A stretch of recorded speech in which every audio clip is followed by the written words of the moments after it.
তার শরীরে এখন আর সেই শাড়ি নেই। তার আঁচল যেন নেমে এসেছে কাঁধ থেকে। তার শরীরের যে সকল ভাঁজ হারানদের লালসা বাড়াচ্ছিল, এখন সেই সকল ভাঁজই দাঁত বের করে ওদের গিলতে আসছে। আমার কাছে আসবি না? তখন তো ছটফট করছিলি আসবার জন্য। আয়। সিই ভেঞ্চার্সের গল্পবাহারে আজ আপনারা শুনছেন প্রজ্ঞা চক্রবর্তীর লেখা গল্প পিশাচিনীর রক্ত তৃষ্ণা। সাবস্ক্রাইব করুন আমাদের অফিসিয়াল ইউটিউব চ্যানেল। এরকম আরও গল্প অপেক্ষা করছে আপনার জন্য। রাত প্রায় 1টা বাজে। নবাবগঞ্জের লোকজন ঘুমে আচ্ছন্ন। মাঝে মাঝে শিয়াল আর রাতচরা পাখিদের ডাক শোনা যাচ্ছে, তবে তার পাশাপাশি ভেসে আসছে ঠুকঠুক করে একটা শব্দ। ভালো করে শুনলে বোঝা যায় কেউ একজন পাথরের গায়ে ঠুকঠাক করে চলেছে অনবরত, যেন পাথরের দেয়ালের গায়ে ছেনি হাতুড়ি দিয়ে ঠুকে ঠুকে কিছু একটা খুঁজে চলেছে সে। এই ঘটনা এই নিয়ে পরপর 7 দিন ধরে দেখে চলেছে নিমাই। গ্রামের লোকজন তাকে পাগলাটে নিমাই বললেও সে আসলে পাগল নয়। আজ থেকে বহু বছর আগেই নিজের ঘর পরিবার সব হারিয়ে গ্রামের শেষ প্রান্তের এই ভাঙাচোরা মন্দিরটাকে আঁকড়ে বেঁচে আছে এখনো। যদিও এই মন্দির আগলে থাকার অন্য কারণ আছে। মন্দিরের চাতালে এক কোণে শুয়ে থাকে সে রাতের বেলা। এই মন্দিরে রাতের বেলা তো দূর, দিনের বেলাও কোনো মানুষ আসে না। সেখানে আজ এতদিন ধরে এরকম একটা শব্দ তাকে বেশ ভাবিয়ে তুলেছে। প্রথম প্রথম ব্যাপারটাকে পাত্তা না দিলেও এবারে তার বিরক্তি চরম মাত্রায় পৌঁছে যায়। উফ, আর পারা গেল না। কার যে নজর পড়লো এখানে কে জানে। কি দরকার বাবু তোদের এখানে? যত সব উটকো ঝামেলা। না, গিয়ে দেখি একবার। কথাগুলো আপন মনে বিড়বিড় করতে করতে চাতাল থেকে নেমে পড়ল সে। তারপর ধীর পায়ে এগিয়ে গেল মূল মন্দিরের দিকে। শুকনো লতা পাতায় রাস্তাটা পুরো ভরে আছে। একটা খসখস শব্দ রাতের নিস্তব্ধতাকে ভেঙে দিচ্ছে প্রতিনিয়ত। একটু দূরেই একটা কুকুর শুয়েছিল। এত শব্দে একটা বিরক্তিসূচক ডাক ছেড়ে সেখান থেকে উঠে পালিয়ে গেল। তবে নিমাই যতক্ষণে মূল মন্দিরের গর্ভগৃহ অবধি পৌঁছালো ততক্ষণে সেই ঠুকঠাক শব্দ কমে গেছে। তবে সে থেমে থাকলো না। দরজার একদম পাশে পড়ে থাকা ভাঙা লণ্ঠনটা তুলে নিল সে। তারপর কিছুক্ষণ খোঁজাখুঁজি করে দুটো চকমকি পাথর তুলে নিয়ে ঘষতে লাগলো। অবশেষে তার চেষ্টা সফল হলো। তবে এসবের মধ্যেই হঠাৎই তার মনে হলো চারপাশের পরিবেশ কেমন যেন বদলাতে শুরু করেছে। একটা পচা আষ্টি গন্ধে ভরে উঠছে চারপাশ। এ হে, ভেতরে কেউ মরেছে নাকি? আর পারা যায় না। এত জায়গা থাকতে লোকের এখানে আসার কি দরকার বুঝি না বাবা।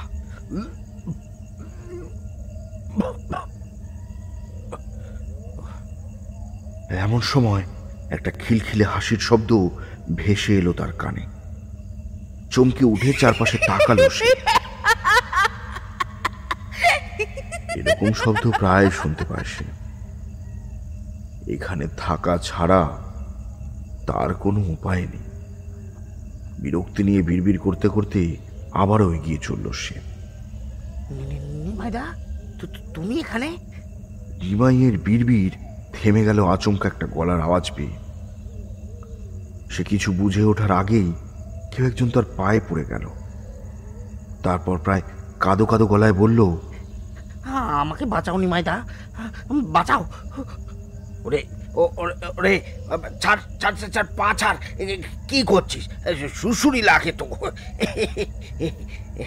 ও বলে নিমাই খ্যাক খ্যাক করে হাসতে থাকে। এটা দেখে লোকটা আরো জোরে তার পা চেপে ধরে। ভুল হয়ে গেছে নিমাইদা, ক্ষমা করে দাও।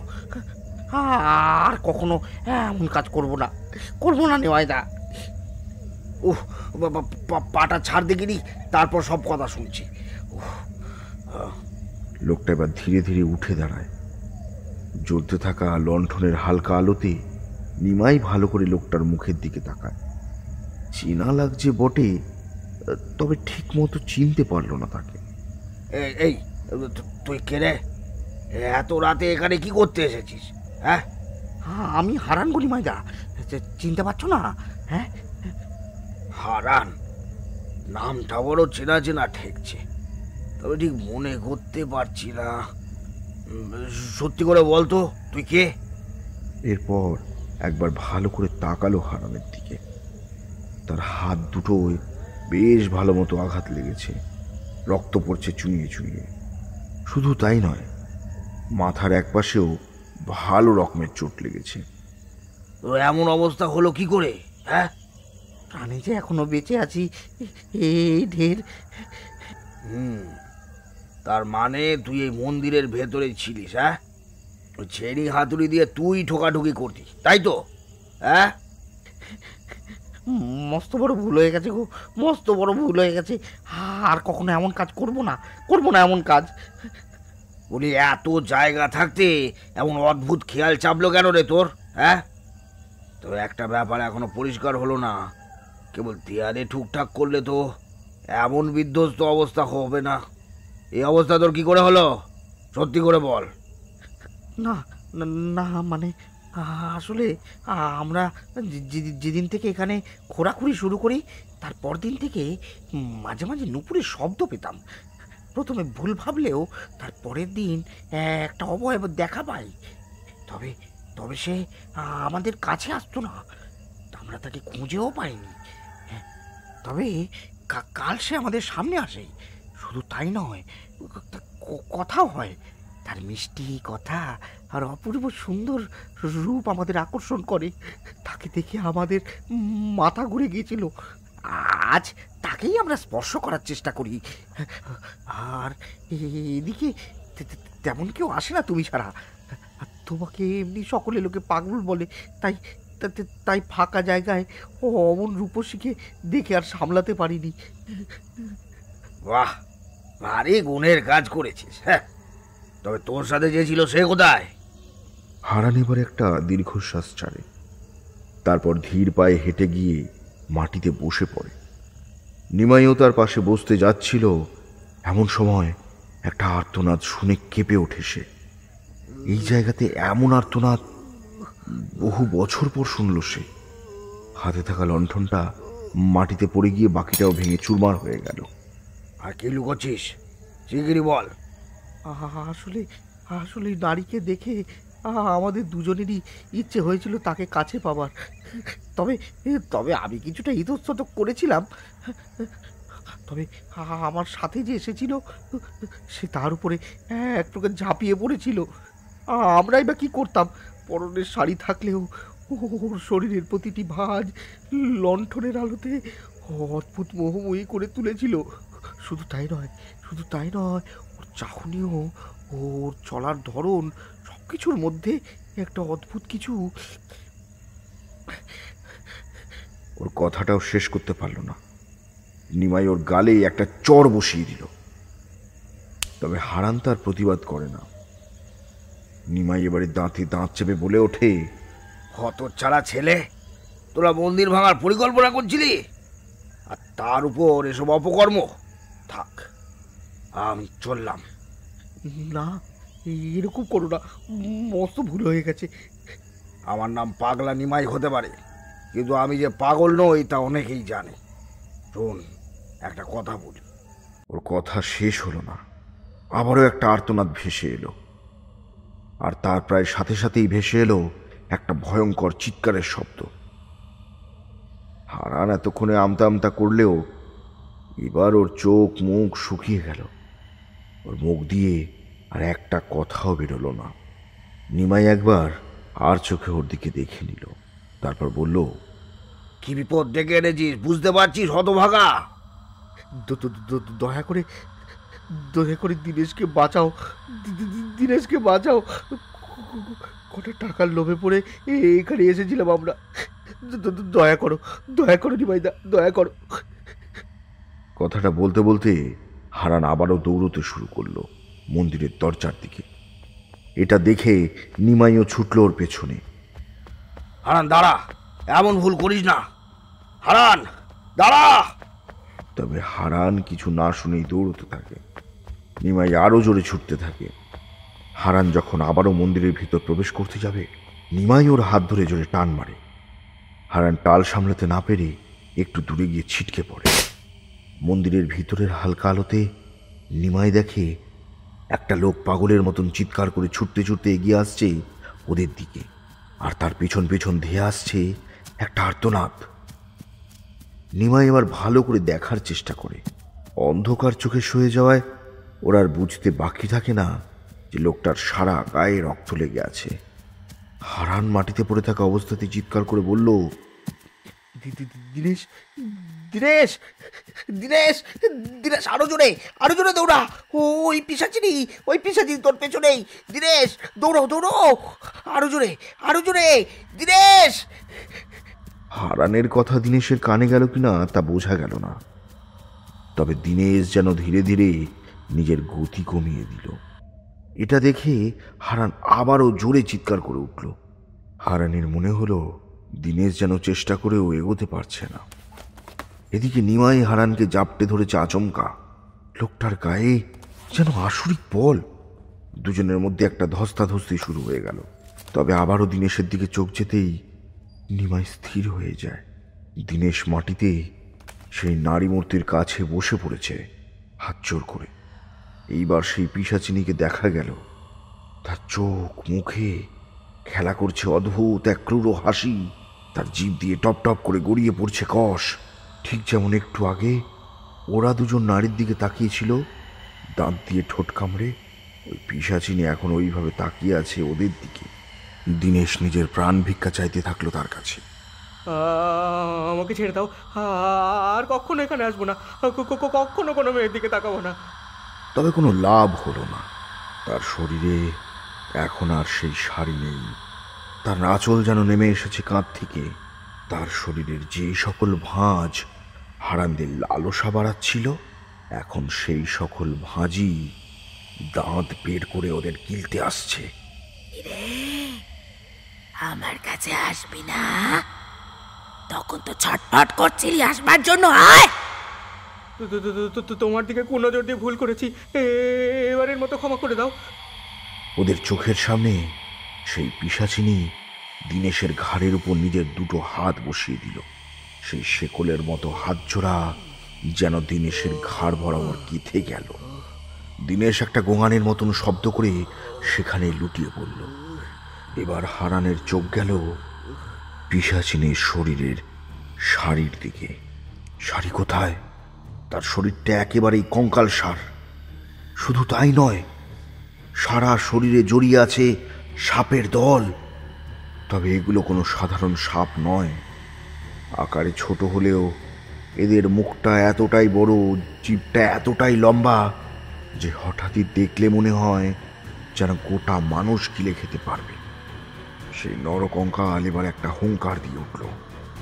তারপর দিনেশের পিঠে নিজের হাতটা গেঁথে দিল। তারপর সেখান থেকে বেশ কিছুটা রক্ত আর মাংস তুলে নিল।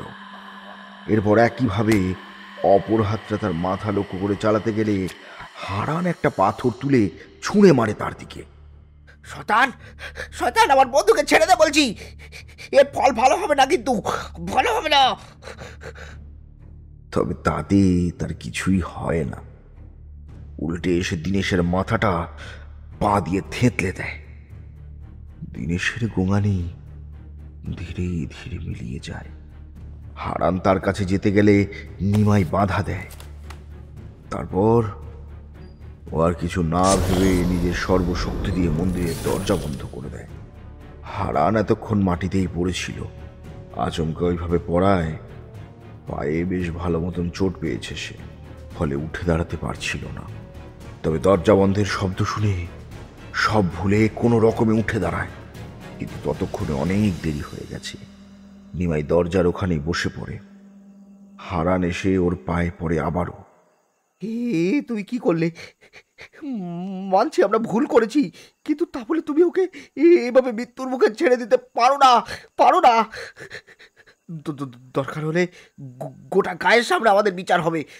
তবু তবু ওখান থেকে ওকে বের করে আনো, বের করে আনো নিমাইদা। এখন আর এটা সম্ভব নয়। ও এতক্ষণ ওই পিশাচিনীর খাবার হয়ে গেছে, ওর দেহাবশেষটুকুও বাকি নেই আর। এইসব কি বলছো, কি বলছো এসব? হ্যাঁ, ওই পিশাচিনী যেভাবে ওর মাথার ঘিলু বার করে নিল, তারপরেও তোর মনে হয় ও আর বেঁচে আছে? হারান কিছু একটা বলতে যাচ্ছিল, তখনই তারা শুনতে পায় দিনেশের গলা। হারান দরজা খোল, হারান দরজা খোল, হারান ও আমাকে মেরে ফেলবে, হারান দরজা খোল, ও আমাকে মেরে ফেলবে। দিনে সবাই ডাকছে, আমি খুলবো দরজা। ও এখনো বেঁচে আছে, ও এখনো বেঁচে আছে।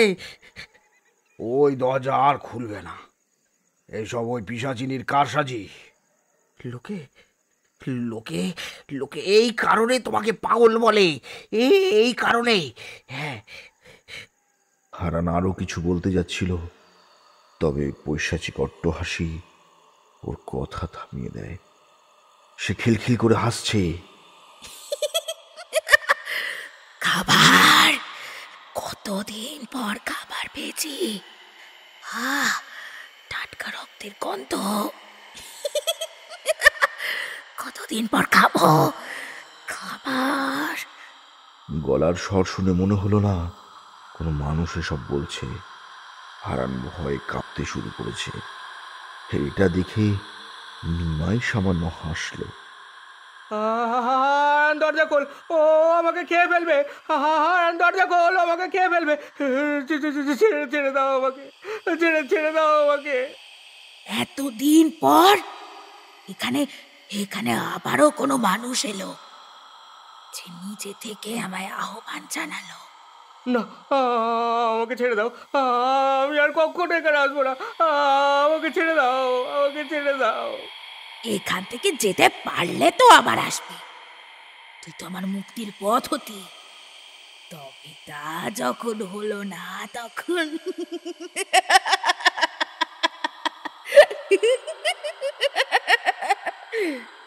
না, না, না, না, না, না, না, না, না। বেশ কিছুক্ষণের জন্য চারপাশ একদম শান্ত হয়ে গেল। নীরবতা ভেঙে নিমাই বলল, আমাকে ক্ষমা করে দিস হারান, কিন্তু বিশ্বাস কর, এছাড়া আমার কাছে আর কোনো উপায় ছিল না। আজ তোর বন্ধুকে বাঁচাতে গেলে ওকে তো বাঁচানো যেতই না, উল্টে তুই তোর পরিবারকে হারাতিস। এ গ্রাম আবার জনশূন্য হয়ে যেত। আবার জনশূন্য মানে? হ্যাঁ মানে?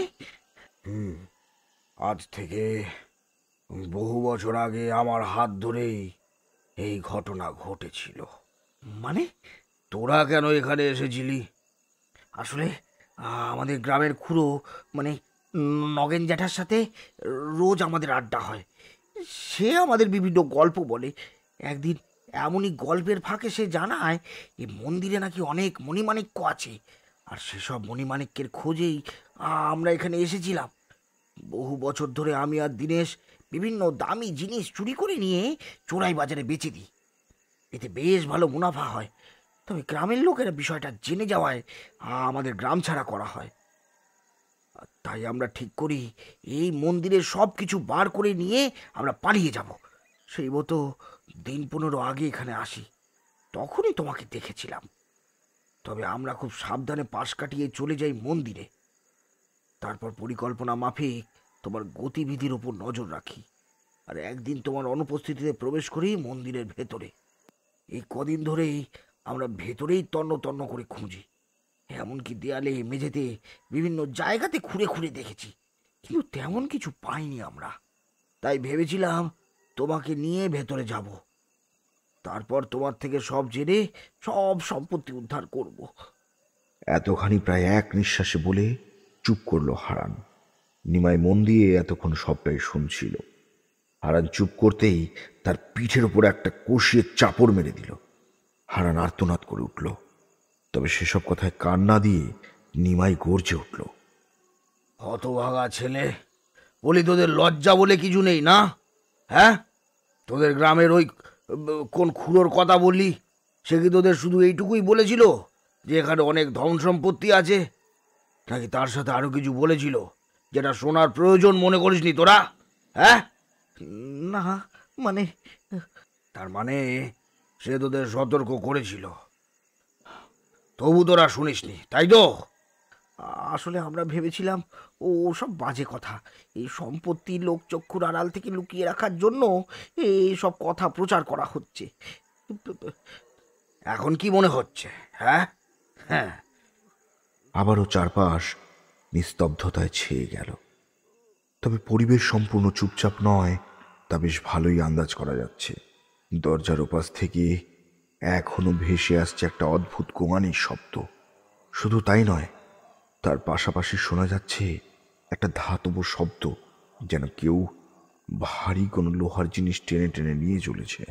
নিমাই এবার বলতে শুরু করলো। এই মন্দিরেও এককালে পুজো হতো, তবে এই মন্দিরে কোনো দেবদেবীর পুজো হতো না, এখানে স্বয়ং শয়তানের পুজো হতো। তবে সে ব্যাপারে গ্রামের কেউ কিছু জানতো না। এখানে একটা কথা বলে রাখি, দেবতাকে তুষ্ট করতে অনেকটা সময় লাগলেও শয়তানকে তুষ্ট করতে বেশি সময় লাগে না। শয়তান বলিদান চায়, আর সেটা দিতে পারলেই মানুষ প্রবল আসরিক ক্ষমতার অধিকারী হয়ে যায়। শুধু ক্ষমতা নয়, যা চায় তাই পায়। আর এখানে যেই মহিলা এই মন্দির বানিয়েছিল, সে শয়তানের আহ্বান করেছিল ধন সম্পত্তির জন্য, যে সম্পত্তি এখনো এই মন্দিরে রাখা আছে। তবে কোথায় আছে তা আমারও জানা নেই। গ্রামের লোকেরা এই কথা জানতে ওই মহিলা ও তার ছেলের উপর চড়াও হয়। তবে সেদিন ছিল এক বিশেষ তিথি। গ্রামের লোকেরা যখন এই মন্দিরে এসে ওই মহিলার উপর চড়াও হয়, তখন শুরু হয় এক নারকীয় ঘটনা। ওই মহিলা এক মনে মন্ত্র জপ করছিল। তখন মন্ত্র বলে এই মন্দিরের চত্বর বেজিতে ভরে যায়। তারা মানুষদের উপর ঝাঁপিয়ে পড়ে, ঘাড়ে গলায় বসিয়ে দেয় মারণ কামড়। তাদের চোখগুলো লাল টকটক করছিল, জিভগুলো ছিল ধারালো ফলার মতো শানিত। চোখের নিমেষে এখানে হাহাকার শুরু হয়ে গেল। তবে ওই মহিলার এসবে কোনো মন ছিল না, সে নিজের মতো মন্ত্র পড়ছিল। এমন সময় কোথা থেকে একদল সাপ এসে ঝাঁপিয়ে পড়ল। তাদের আকার ছোট হলেও তাদের দাঁত ও জিভ ছিল অদ্ভুত রকমের বড়। শুধু তাই নয়, তাদের যে বিষ ছিল তার জ্বালা ছিল বড় জ্বালা। ওই বিষে মানুষের সারা শরীরে পচন ধরে যেত, জায়গা জায়গা থেকে মাংস চামড়া খসে খসে পড়ত। যাই হোক, সেদিন তাকে আটকানো না গেলেও পরে এক সাধকের সাহায্য নিয়ে তারই ছেলেকে হত্যা করে সেই রক্ত দিয়ে ওকে এখানে বন্দি করা হয়। তবে সেই সাধক বলেছিল, এখানে যদি কারো রক্ত পড়ে তবে এই বাঁধন কেটে যাবে। কিন্তু আমরাও সেদিন এ কথা মানি। মানে কি কি কি বলতে চাইছো তুমি? হ্যাঁ, আজ যেমন তোরা চুরি করতে এসেছিলি, একদিন আমিও এসেছিলাম। তবে আমি পুরো মন্দির ঘুরে তন্ন তন্ন করে খুঁজেছিলাম, দেওয়াল ভাঙার সাহস আমার হয়নি। তবে সেদিন সেই পিশাচিনীর যে রূপ আমি দেখেছিলাম, তারপর থেকে শয়নে স্বপনে ওই রূপটাই ভেসে ওঠে আমার চোখের সামনে। তার ওই হুঙ্কার আমাকে তাড়া করে বেড়ায়। কোনো এক অদ্ভুত টানে আমাকে এখানে নিয়ে আসে সে। তাই তো আমি এখানেই থাকি। লোকে আমাকে এই জন্যই পাগল বলে। তবে বিশ্বাস কর, আমি পাগল নই, পাগল নই। কিন্তু এসবের কারণ কি? কারণ এই মন্দিরে একবার যে যায়, ওই পিশাচিনী তার মন মস্তিষ্কে গেঁথে যায়। তারপর কথাটা শেষ না করেই নিমাই চুপ করে যায়। হারান এতক্ষণ চুপ করে শুনছিল। এখনো তার চোখে দীনেশের মৃতদেহটা ভাসছে। সে চোখ বন্ধ করে নেয়। তবে চোখ বন্ধ করতেই সে দেখে এক ভয়ঙ্কর দেখতে নারী মূর্তি তার চোখের সামনে ভাসমান অবস্থায় আছে। তার গলায় ঝুলছে অজস্র সাপ, কানে কঙ্কালের হাতের মতো কিছু ঝুলছে, হাতে পেঁচানো মানুষের নাড়ি ভুড়ি, মুখে ঠোঁট নাক চোখ কিছুই নেই। চোখের জায়গায় যেন আগুনের লেলিহান শিখা জ্বলছে, ঠোঁটের জায়গায় হিংস্র পশুর মতন দাঁত যা দিয়ে রক্ত টপ টপ করে পড়ছে, নাকের জায়গাটা ফাঁকা, সেখান দিয়ে উঁকি মারছে দাঁতের মতো কিছু একটা। কপালের কাছে যেটুকু চামড়া রয়েছে তার পুরোটাই কুঁচকে গেছে। হারান চিৎকার করে ওঠে, ওর সারা শরীর ঘামে ভিজে গেছে। ওর মনে হলো কে যেন একটা ওর কানে কানে বলছে, আমাকে তোরা এখানে আটকে রাখতে পারবি না বেশি দিন। খুব তাড়াতাড়ি আমি এখান থেকে বেরোবো। তোদের লোভ লালসা আমাকে আমাকে বের করবে এখান থেকে। আর তারপর আবারও এখানে পিশাচদের রাজত্ব হবে। পিশাচগড় হয়ে উঠবে এই গ্রাম।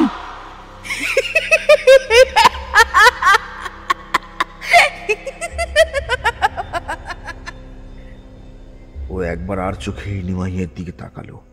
তার ঠোঁটে এক অদ্ভুত হাসি, যেন বলছে, এই তো সবে শুরু, এরপর আরো অনেক কথা শুনতে পাবি।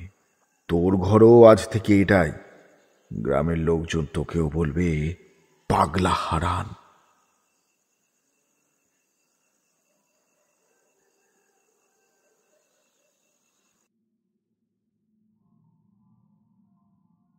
আজকের গল্প এখানেই সম্পন্ন হলো। শুভারম্ভ হয়েছিল লেখিকা প্রজ্ঞা চক্রবর্তীর পিশাচিনীর রক্ত তৃষ্ণা গল্পটি দিয়ে। এমনই মনোরম গল্প উপভোগ করতে শীঘ্রই সাবস্ক্রাইব করুন আমাদের ইউটিউব চ্যানেলকে এবং অগ্রিম নোটিফিকেশন পেতে বেল আইকন প্রেস করুন। আপনারা শুনছিলেন পিশাচিনীর রক্ত তৃষ্ণা, লেখনী প্রজ্ঞা চক্রবর্তী, নিবেদনে সুমন সরকার, গল্পের সূত্রধার ও কথক শুভদীপ ঘোষ, অন্যান্য চরিত্রে প্রদীপ্ত বালা, খুশি বসু ও শুভদীপ ঘোষ। শব্দ সংযোজন করেছেন রিম্পা ঘোষ। সাউন্ড এবং পোস্টার ডিজাইন সুমন সরকার। আজকের গল্পের অভিজ্ঞতা কমেন্ট বক্সে আমাদের সাথে ভাগ করে নিতে ভুলবেন না।